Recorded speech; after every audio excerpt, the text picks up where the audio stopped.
Dia punya segala-galanya. Saya korek terus. Akhirnya saya berkata begini, Bapak itu bisa bikin orang lumpuh, bisa bikin orang buta, bisa bikin orang mati. Tapi nanti Bapak juga mati seperti mereka. Seandainya Bapak hidup terus, saya tinggalkan Yesus, saya ikut Bapak. Tapi pada akhirnya dia bertobat. Lalu saya kembali ke kampungnya, kami pergi ke sungai, lalu saya buang yang jahat-jahat itu. Tenggelamkan di sungai seperti baptisan zaman dulu. Saya pegang kepala, saya benamkan di sungai 3 kali. Ketiga langsung pingsan. Saya tarik ke pinggir malam-malam itu. Lalu saya seret dia kembali ke rumah. Setelah sampai di rumah pingsan lagi. Saya buat dia siuman kembali. Lalu dia bilang kepada saya, Pastor, saya selama ini kan selalu bikin orang, nanti kalau mereka balas dendam bagaimana? Saya sudah sediakan 1 kalung salib besar. Saya kalungkan di lehernya. Saya bilang, sekarang engkau punya ini. Kekuatannya tidak bisa ditandingi oleh apapun. Bapak lihat di sungai tadi, Bapak hebat. Kenapa Yesus buat Bapak itu sampai pingsan? Itu kekuatan Yesus melebihi apapun. Maka pakai ini. Masih hidup sampai hari ini. Kalau pastor-pastor bertugas itu, dia selalu bilang, saya punya anak itu pastor. Siapa? Pastor Niko. Pastor Niko orang Timur kok, bapaknya orang Dayak. Karena gara-gara itulah dia mendapat 2 anak, laki 1, perempuan 1. Sebelumnya mati semua. Mungkin karena bagi tumbal, saya tidak tahu itu ya. Bapak, Ibu, saudara-saudara sekalian, anak-anak yang terkasih, selamat pagi berkah dalam. Pada hari ini seluruh gereja merayakan hari raya Tuhan kita Yesus Kristus, Raja semesta alam. Tuhan kita Yesus Kristus, Raja semesta alam, kita rayakan pada hari Minggu terakhir tahun liturgi sebagai puncak kebaktian kita sepanjang tahun. Tetapi hari Minggu ini bukanlah titik yang terakhir. Tetapi hari Minggu ini juga bukan menjadi pengunci pintu, tetapi disinilah awal kita membuka diri di hadapan Tuhan. Untuk itu mari kita baharui diri kita, menyiapkan hati kita, mempersembahkan wujud-wujud yang kita bawa dari keluarga kita untuk berbagai keperluan, kesehatan, keselamatan, juga untuk pekerjaan-pekerjaan kita. Dalam nama Bapa dan Putra dan Roh Kudus. Amin. Semoga rahmat Tuhan kita Yesus Kristus, cinta kasih Allah dan persekutuan Roh Kudus bersamamu. Saudara-saudara sekalian, sadar akan kelemahan, kekurangan dan dosa-dosa kita. Mari kita merunduk rendah di hadapan Tuhan, memintakan pengampunan dan memohonkan berkat untuk kehidupan kita. Saya mengaku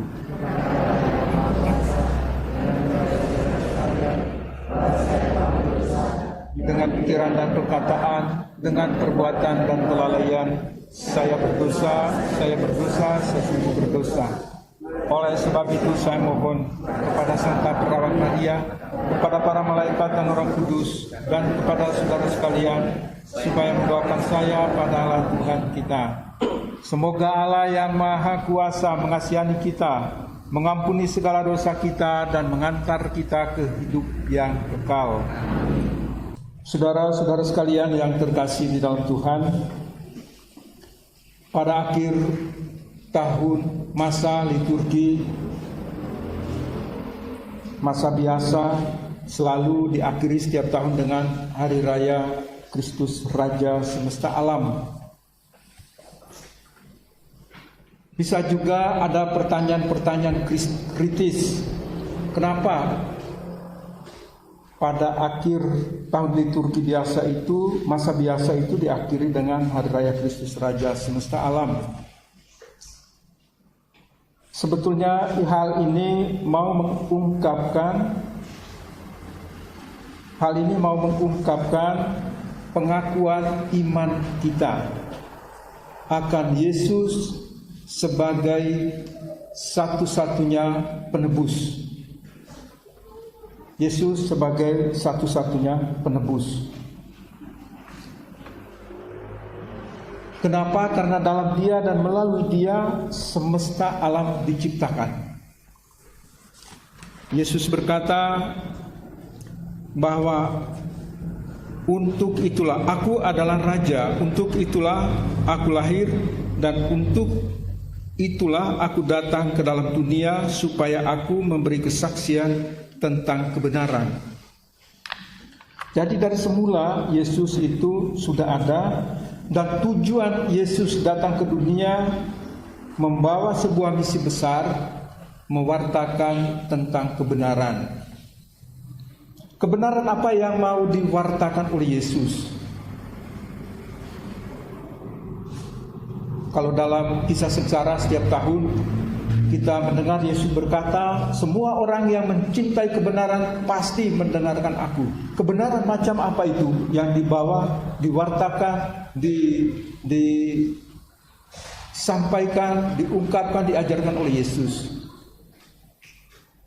Kebenaran yang dimaksudkan oleh Yesus adalah bahwa Dia satu-satunya juru selamat. Ini kebenaran. Maka dalam Injil Yohanes bab 14 ayat 6 kan Yesus berkata, akulah jalan, kebenaran, dan hidup. Jadi kebenaran yang dimaksudkan oleh Yesus adalah keselamatan. Dan Dia satu-satunya juru selamat. Maka bisa dikatakan Yesus berkata, akulah jalan, akulah keselamatan, akulah hidup. Itu poin pertama yang mau disampaikan di sini, bahwa untuk mengungkapkan iman kita bahwa Yesus itu satu-satunya penebus umat manusia. Tidak ada yang lain, tidak ada penebus yang lain. Hanya Yesus saja. Poin yang kedua yang mau digarisbawahi oleh Yesus. Ketika di hadapan Pilatus, Yesus berkata, akulah raja. Pilatus bertanya, apakah engkau raja? Engkau sudah mengatakannya. Dan Yesus berkata, akulah raja. Untuk itulah aku datang, untuk itu pula aku lahir. Dengan berkata akulah raja, Yesus menyampaikan dua hal yang sangat kontras, sangat berlawanan. Tentang apa? Tentang kerajaan duniawi dan kerajaan Allah. Dua hal yang kontras, yaitu dua kerajaan yang sangat kontras, dan juga penguasanya pun sangat kontras. Nah, kita akan melihat ini, dua kerajaan ini. Yang pertama, kerajaan duniawi.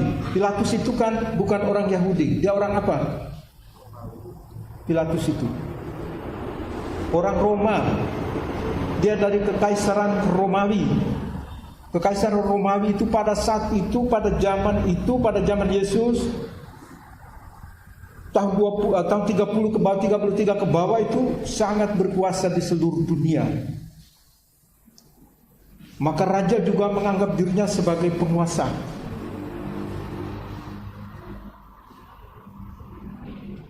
Sedangkan Yesus mewartakan tentang kerajaan Allah. Tentu saja itu sungguh sangat berbeda.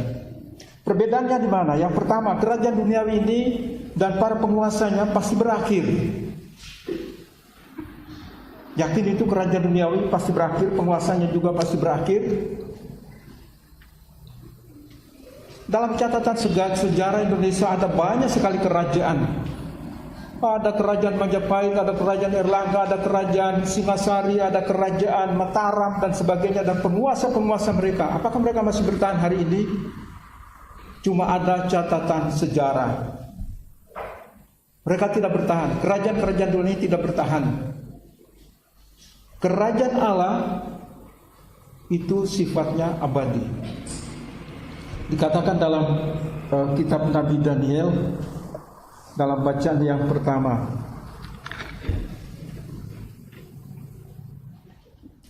ini penglihatan Daniel. Lalu diberikannya kepadanya kekuasaan dan kemuliaan dan kekuasaan sebagai raja. Maka orang-orang dari segala bangsa, suku bangsa dan bahasa mengabdi kepadanya.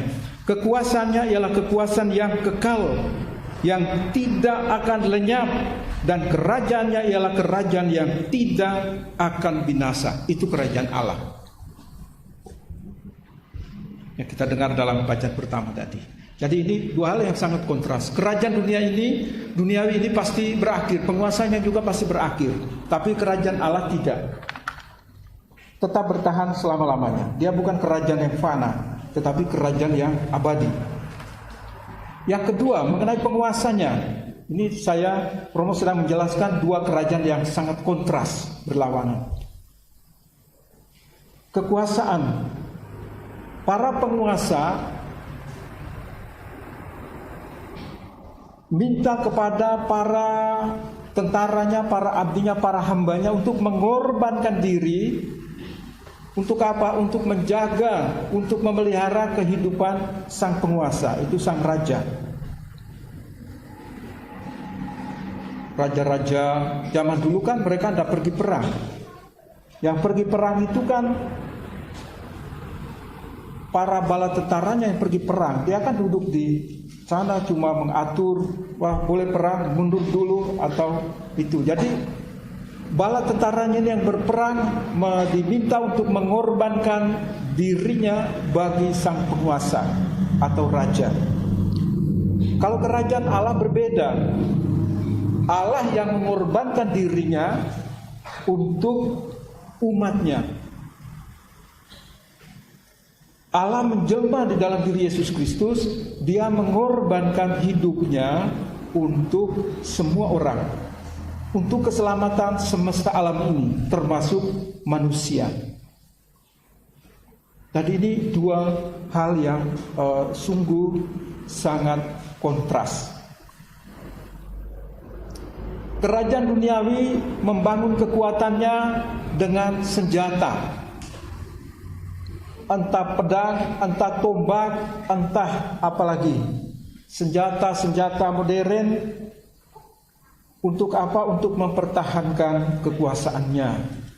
Sedangkan kerajaan Allah dibangun, kekuatannya itu bukan dibangun atas dasar senjata, tetapi atas dasar kasih. Atas dasar kasih. Itu yang menjadi kekuatan kerajaan Allah. Bukan dengan senjata, tetapi dengan kekuatan kasih. Maka dengan kekuatan kasih ini Yesus mampu mengalahkan apapun. Kita lihat penderitaan Yesus, jalan salib Yesus ya. Itu membuktikan waktu Yesus disalib, perhentian yang ke-12 itu. Andai kata dia membangunnya atas dasar yang lain, pasti dia juga ngumpat-ngumpat seperti dua penjahat yang disalibkan bersama-sama dengan dia. Tetapi yang terjadi apa? Ya Bapa, ampunilah mereka, sebab mereka tidak tahu apa yang mereka perbuat. Itu kekuatan kasih. Lalu apakah mengubah? Sangat mengubah. Karena ketika dia wafat, orang-orang yang tadi memukuli, menombak, meludahi, berbalik. Sungguh dia ini orang benar. Sungguh dia ini anak Allah. Dan masih banyak sungguh-sungguh yang lain itu. Pertobatan. Dengan kekuatan kasih ini, Yesus membalas semua hal itu yang menimpa dirinya dengan perbuatan kasih, mengampuni, memaafkan, dan seterusnya. Ibu, bapak, saudara-saudara sekalian yang saya kasihi di dalam Tuhan, pada hari raya Yesus Kristus Raja semesta alam ini, saya mengajak, mari kita semua membiarkan diri kita dikuasai oleh kerajaan Allah ini. Membiarkan diri kita dikuasai oleh kuasa Allah. Jangan mempersenjatai diri kita dengan hal-hal yang lain. Ketika saya bertugas di Kalimantan, orang Kalimantan itu kan magicnya kuat-kuat. Yang saya jumpai, dia bisa, kalau di Jawa itu apa ya, santet ya. Dia bisa santet orang, dia bisa bikin orang. Misalnya saya bilang, Pak, itu musuh saya, dikasih buta, dia kasih buta. Kasih lumpuh, dia bisa kasih lumpuh. Kasih mati, mau berapa hari? 3 hari, 5 hari, 7 hari, pokoknya hari ganjil. Saya juga tidak tahu. Tapi saat berjumpa dengan saya, dia belum Katolik waktu itu. Secara kebetulan saya lalu berjumpa dengan bapak itu. Pada akhirnya lalu dia menjadi Katolik. Terus saya dimarah oleh umat yang sudah Katolik. Kenapa Romo menerima orang itu? Kenapa pastor menerima orang itu? Nanti kalau kita Natal gabungan, pas ke gabungan, nggak ada yang mau datang karena orang pada takut dengan dia. Saya bilang dia orang baik kok. Dia punya segala-galanya. Dan saya bilang, saya korek terus. Sampai bagaimana cara aku lakukan. Terus akhirnya saya berkata begini, Bapak itu bisa bikin orang lumpuh, bisa bikin orang buta, bisa bikin orang mati. Tapi nanti Bapak juga mati seperti mereka. Seandainya Bapak hidup terus, saya tinggalkan Yesus, saya ikut Bapak. Tapi sayang Bapak itu nanti mati juga. Tapi pada akhirnya dia bertobat.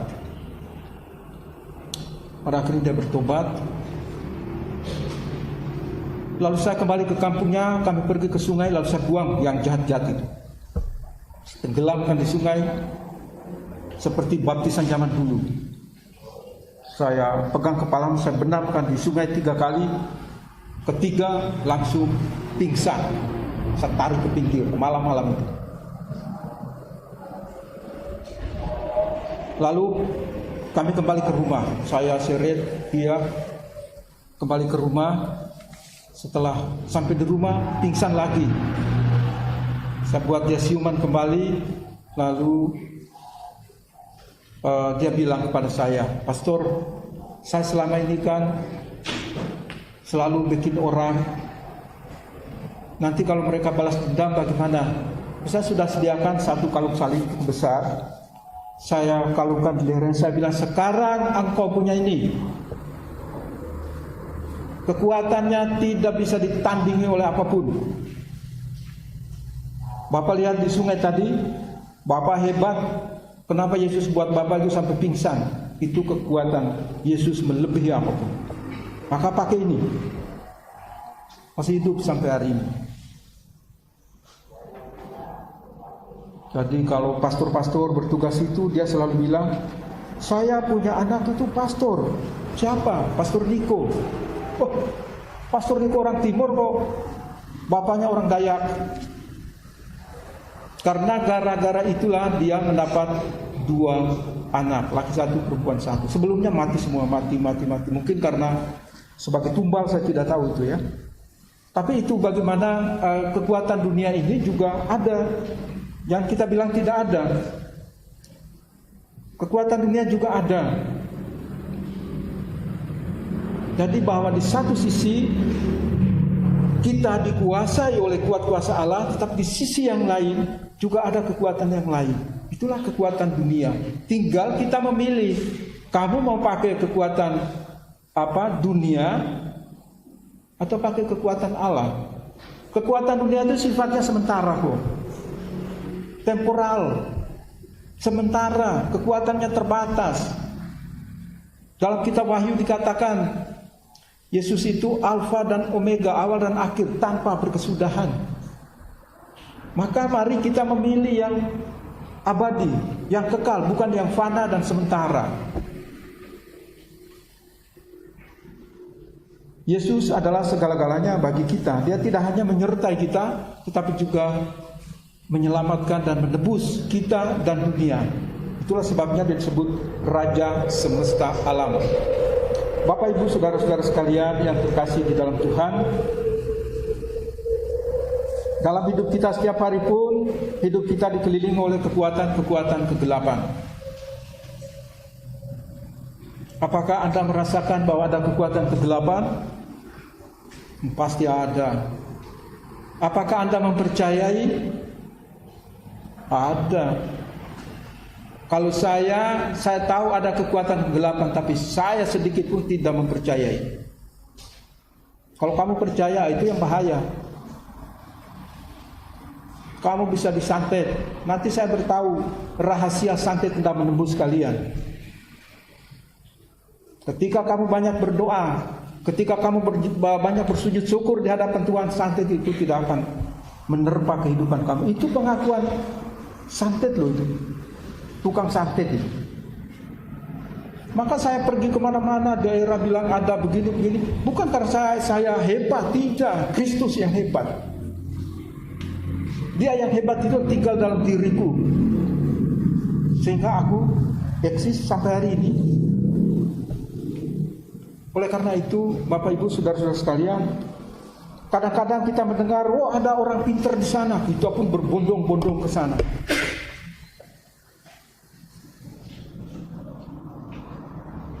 Hati-hati sekarang di zaman ini. Tadi pagi-pagi saya buka TV, saya melihat ada orang karena pingin kaya mau menggandakan uangnya. Ternyata uang yang banyak itu si pengganda uang memberi minum dengan kopinya siapa dulu itu? Yang cyanida itu. Kopi Jessica. Akhirnya mati, uang dimiliki kan?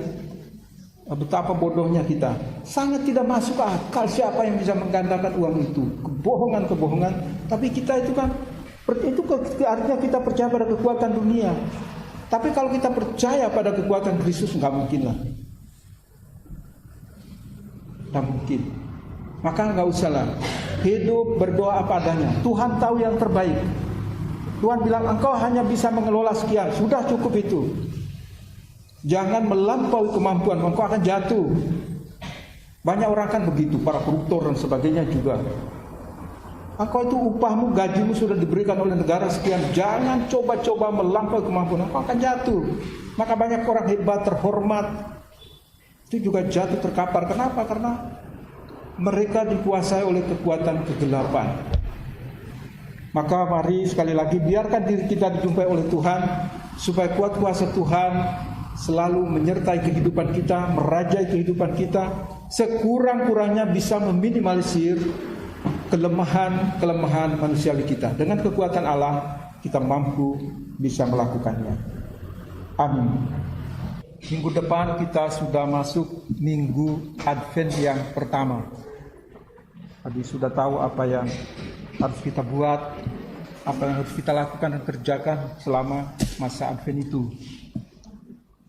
Untuk perayaan Natal juga sudah ada surat edaran. Seperti biasa, hanya dengan kapasitas 50%.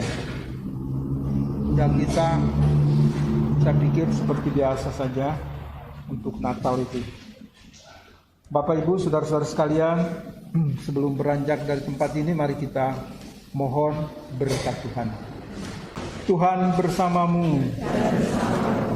Semoga saudara-saudara sekalian, baik di rumah maupun yang berhimpun di sini, baik mereka yang sehat juga yang sedang menderita sakit, dan intensi-intensi yang kita doakan pada hari ini, keluarga-keluarga umat-Mu selalu dilindungi, dikuatkan dan dibimbing oleh berkat Allah yang Maha Kuasa, Bapa dan Putra dan Roh Kudus. Amin. Perayaan Ekaristi sudah selesai. Marilah kita pergi untuk mewartakan kebaikan Tuhan.